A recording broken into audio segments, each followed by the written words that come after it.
Kita lanjutkan dulu tadi pertanyaan dari Habib Muhammad ya. Kita masih soal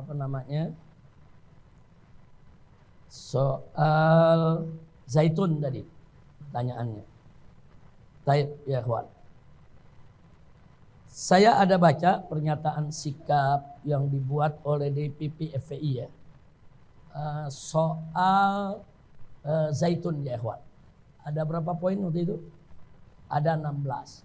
16 poin itu sebagian itu memang kesesatan yang nyata. Sebagian lagi itu pelanggaran hukum. Pelanggaran hukum yang memang harus diproses hukum supaya ada kejelasan untuk agar tidak menimbulkan kegaduhan.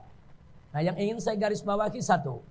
Seperti contoh kesesatan yang nyata perilaku daripada zaitun adalah dengan menyatakan atau berpendapat atau menganggap kalau Al-Quran itu adalah kalam Nabi Muhammad SAW. Ini pendapat dhal mudhil.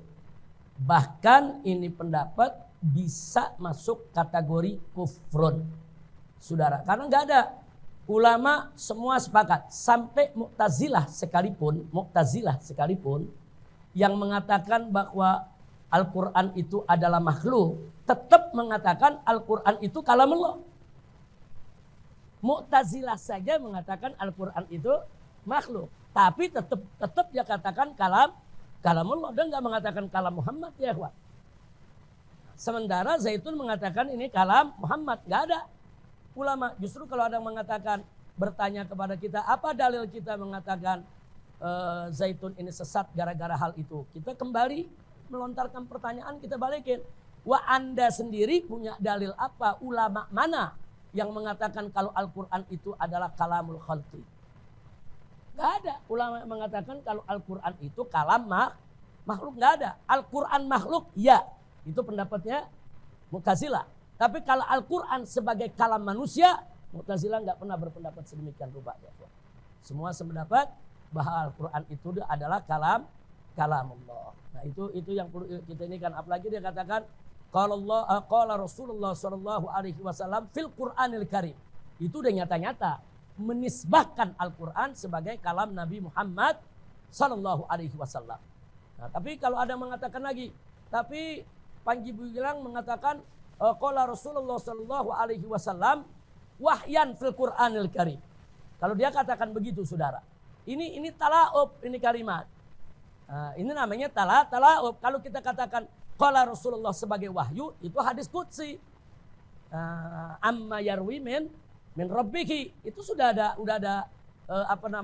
definisi sendiri. Jadi jangan Al-Qur'an didefinisikan sebagai kalam manusia. Satu lagi saya mau tambahkan, kelompok liberal. Nah, kalau kelompok liberal lain lagi. Mereka mengatakan bahwa Al-Quran itu kalamullah. Tapi kalamullah itu dengan lughatullah. Dengan bahasa Allah. Yang tidak ada satu manusia pun paham itu lughahnya. Sehingga Muhammad menerjemahkan lughatullah ke dalam bahasa Arab. Jadilah itu Al-Quran yang kita pegang saat ini.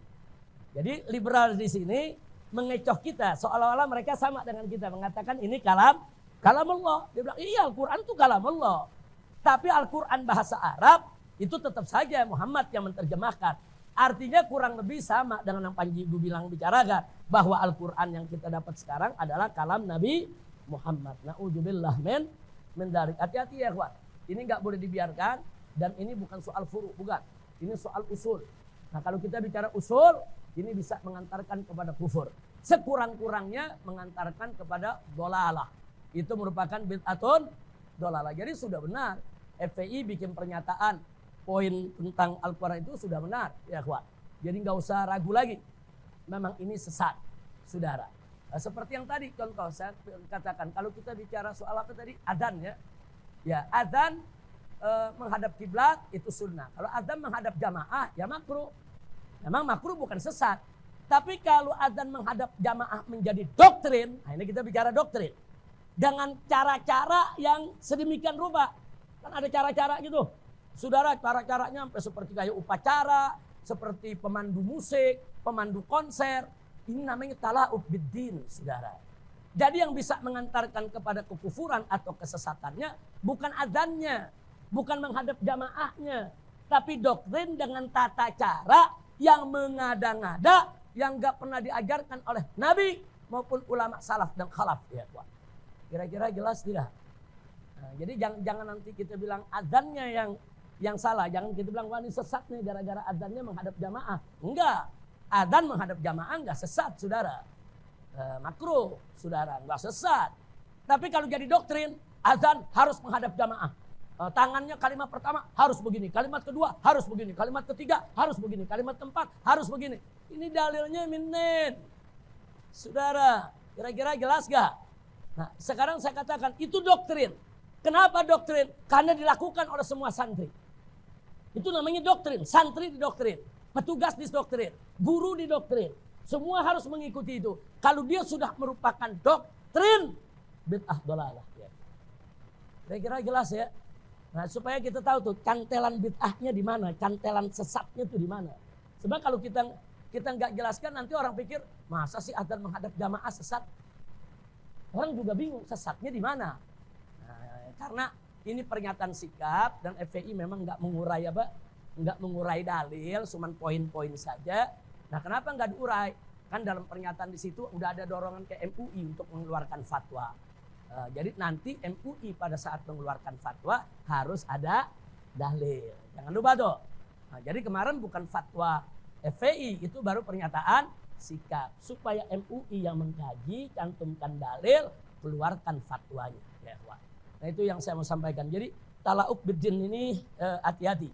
Contoh seperti begini. Orang menenggak minuman keras.